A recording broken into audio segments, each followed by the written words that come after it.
Life Unrehearsed, brought to you by Lianas Senior Transition Support, specialists in downsizing and seniors residences. And welcome back to Life Unrehearsed. My name is Matt Delvecchio, specializing in life transitions, home care, and the senior living industry. I'm Corrie Throat, our clinical social worker. Someone died, now what? Matt, in your industry, do you see a lot of issues around family members, people tripping and falling in their house? You know, it's amazing. Just this past week, I had an adult daughter that called me in a panic, really. And mom had fallen at home. She broke her hip, big operation at the hospital, and she was already frail. But the doctor ended up saying your mom can't go back home. She's going to need an assisted living residence. And that's exactly what we do. We are able to help, but those, we're glad to help, and the services are free and so on. But that's a stressful time for the family. And the daughter said, I said, how did she fall? And the daughter was saying, you know what? Mom was just too stubborn. I told her 100 times to remove those mats and the area rugs, and she didn't. And we told her, and sure enough, that's what it was. She tripped on a mat. And it's a concern. Add that to the weather like we've got today, and it's a concern not just for seniors but for families in general.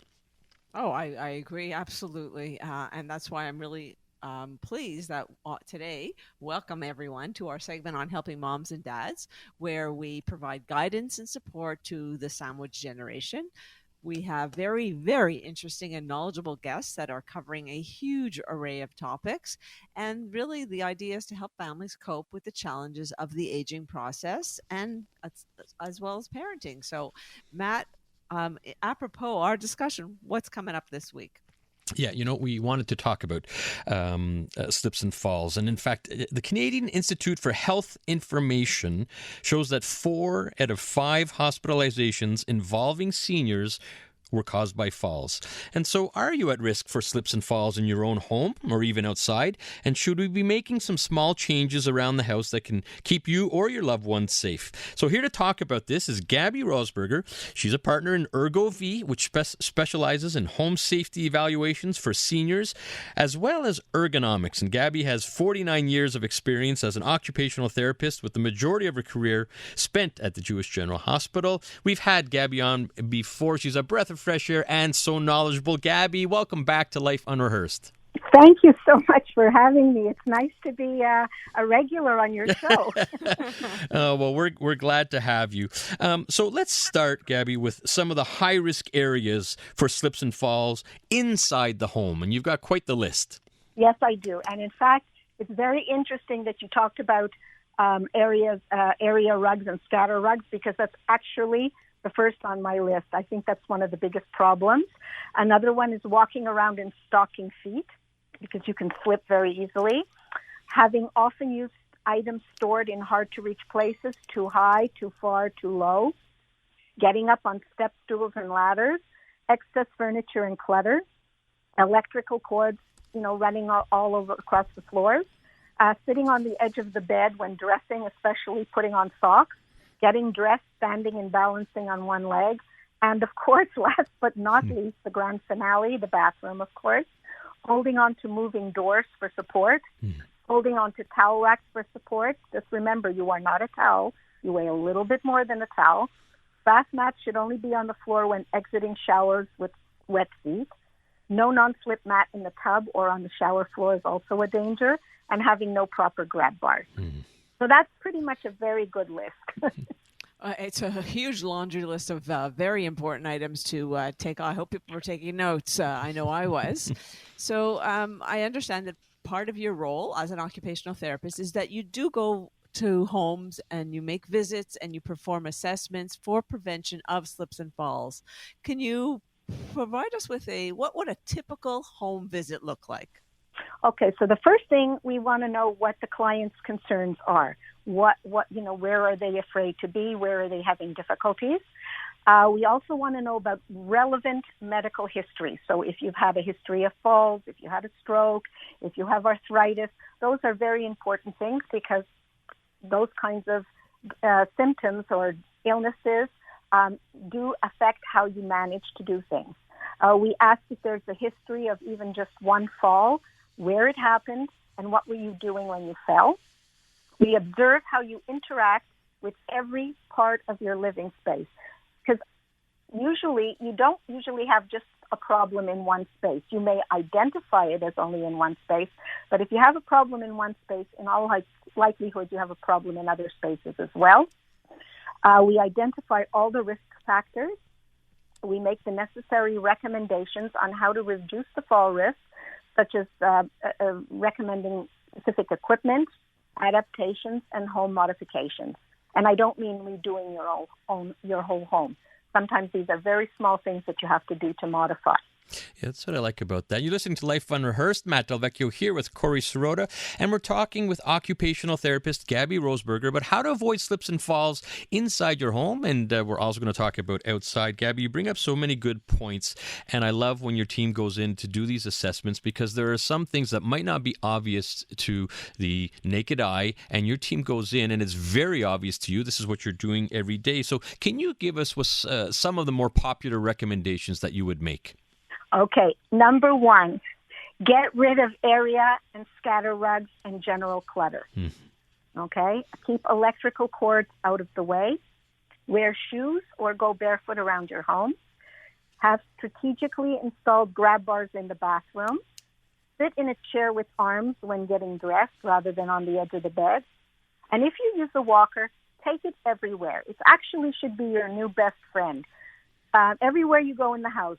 Often what you have are people leaving their walkers outside the room that they're trying to enter. And believe me, you can fall even in a very short distance. So those are usually the most popular ones. You know, I want to expand a little bit, Gabi, on the walker, or could even be a cane. And I've seen it time and time again, as you have. And sometimes ego gets in the way. Yeah. You know, I'm okay. And they'll use the furniture as their balancing act. Yeah. When in fact, that walker or a cane, it just provides not only the safety, but gives the confidence as well. In fact, if you're holding on to furniture and walls, it's usually a very good sign that you probably need a walker or a cane. Mm-hmm. That's usually one of the first signs. Fair enough. What about the ego, as Matt mentioned? So is there a suggestion you would give about how you would say to someone, or are you just tell them? There's a very good quote. It's called "Pride goeth before the fall." And I think that says it all. People don't want other people to see them walk with a walker. And usually the women who don't want to take area rugs and scatter rugs because, God forbid, somebody should see their house without all these nice little carpets. So those are all these things that, we're so interested in how we look to others. But you have to remember that you want to stay safe. And like Matt, what you mentioned before is that sometimes a fall can make you unable to return home. So you may then have to go to another living environment or a long-term care institution. So if you really want to stay in your own home, I think that's what you have to focus on. Absolutely. How do I get around and be independent but be safe at the same time? It's occupational therapist Gabi Rosberger talking to us about avoiding slips and falls. Gabi, we have to head out to traffic. We just got a text, too, that we want to address when you brought up a very important point about shoes or bare feet. We have a question about slippers and socks. And I have a funny feeling that comes from an adult children because we love our slippers and socks. So when we come back, if you had to pick one thing to reduce the risk of injuring yourself, we're going to ask you that question, Gabi. But let's first hear from Jill Fitzgerald at the CJAD Traffic Center. You're listening to Life Unrehearsed. I'm Corrie Sirota, along with my co-host, Matt Del Vecchio, and we are talking to occupational therapist Gabi Rosberger about how to avoid slips and falls, essentially right now inside your home. And I wanted to know, Gabi, I'm leaving here. I'm going into my house. Right after the show, what can I do today, right now, to reduce the risk of injuring myself? Oh, that's a big question. Well, first of all, don't walk around your house in stocking feet. Really, you can slip even on a carpeted staircase. I would wear either a good closed slipper or an easy to put on running shoe, or you go in bare feet. Again, even a young person can slip on a mat or a rug. So if you have mats and rugs in places that you don't need them, why have them? And one of the things in the bathroom that I didn't mention before, often when you go into people's bathrooms, they have all these little bath mats. But what do you need them for? And they crinkle and they you can easily, and they flip over and you can easily trip on them. So I usually recommend don't put a bath mat unless you're getting out of the bathtub or the shower with wet feet. That's what it's for. And the bath mat should always be rubber backed. Talk about rubber backed, Gabi. Go back to the text that I mentioned just before traffic, shoes or bare feet you've talked about. What about slippers? And I would assume if it's gonna be slippers, it's got to be the rubber back slippers as well, right? The rubber soled, and I always recommend wearing a closed slipper, because I don't know if you noticed, but when you walk in an open back slipper or a shoe, you have to work hard to keep it on your foot. Now, if you have mobility restrictions or limited mobility, or you have some other kind of illness or problem, you don't want to have to be working hard on keeping your shoes on your feet. So you need an easy to put on closed shoe that has a rubber sole. That makes so much sense. I never even thought of that. That's true. Oh my God, I have open back slippers. Anyway, thank you for that. Thank you very much. Okay, My now pleasure. I want to go outside. Okay. Clearly, we're not heading into winter. We are in winter. Yes, you are. And so let's talk about some of the high-risk areas outside. Okay, first of all, just because you see snow doesn't mean there isn't ice under it, right? So you have to keep... This morning I went out to walk my dog, and I was watching the street like a hawk, because there were places where there were icy patches, there were places where there were snow patches. So you really have to pay attention. You have to be aware of where you're walking. Look for cracks in the sidewalks. We all know that Montreal sidewalks are in terrible condition. Look for icy stairs. Try to hold on to a banister. Other risk areas are stairs that have no railings or stairways that have no railings. And when you go inside, everybody's going in with wet boots, so you have to pay attention when you're indoors to look for the wet spots. Right. Okay, because it's very easy to slip inside. Listening to Life Unrehearsed with Matt and Corrie, and we're talking to occupational therapist Gabi Rosberger about how to avoid slips and falls. And now we're talking about outside as well. And it's interesting you mentioned even that water on the inside as you're bringing it in. And you talked about walking your dog. I did the same thing just today. She took a drink of her water in her big bowl, Great Dane. She slobbers all over the place. And sure enough, right. I almost did a face plant just with the slip of the water. I wasn't too impressed with the dog. But Gabi, we're going back outside, and you're bringing up some very good points. So now, what could you recommend that we can do to avoid slips and falls outside? Okay. Well, first of all, if you're listening to the news and the weather, you know when we're usually expecting bad weather. So my recommendation is to prepare for that upcoming bad weather so that you don't have to go out when it's bad. So make sure you have the things that you need in case you cannot go out. Right. If and when you have to go out, they have these new things that you can put on your boots. They're called ice grip cleats, and they're very easy to put on. You can even get them in the pharmacy. They're very inexpensive. Don't be too proud to ask for help to get needed items. If you're not sure about going out, there are many, if you have people around you who can go out and get you stuff when they go shopping, so that's not a big ask. And also, there are so many places now since COVID where you can call and order things. Right. Of course, don't go out if you don't have to. If you're living in a home, make sure that your steps are always salted. Don't wait. You have to be very diligent about that. Use good rubber mats for stairs and landings outside. When time is right, make sure that you have railings on the outside of your home. They're very important. At least one railing on one side, if possible, having two. We're all getting older, so we can prepare for the future. And first, if you must go somewhere, first of all, above all, pay attention. Don't talk on the phone. Don't be yakking to somebody else. Be aware of where you are walking at all times. Take your time. plan ahead, leave enough time to go places so that you don't have to rush. I love that, taking time. Yeah, you're right. And also take short steps. If you're not sure, take short steps, not long strides. So you mentioned, I'm really glad you did those cleats that you can buy and put on the bottom of your shoes. I often see people with ski poles.